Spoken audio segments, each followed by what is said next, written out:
Pinakamahirap, walang iba kundi pag-sacrifice sa mga desisyon ng mga ginawa ko. Eh, magdesisyon ng mga hindi ka sigurado sa mga bagay na parang gusto mo, pero hindi ka sigurado eh, alam mo yan. Sa una kasi hindi ko ma-explain kung ano yung nakaramdaman ko eh. Pero nung dumadaan na ako sa proseso, na dun ko nakikita na masaya pala. Kasi yung una kasi hindi talaga ako sigurado sa mga desisyon na yun. Parang the fighting spirit lang yung dala ko. Ganun. Tapos, yun, masaya ako. Kasi ang haba na rin eh, ang dami ko na-meet na tao. Kumbaga, iba-ibang mundo yung na-meet ko eh, iba-iba. So lahat sila para napag-aralan ko yung mga ginagawa nila. Ganun.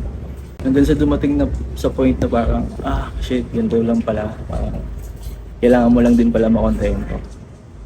Yun pala yung masaya.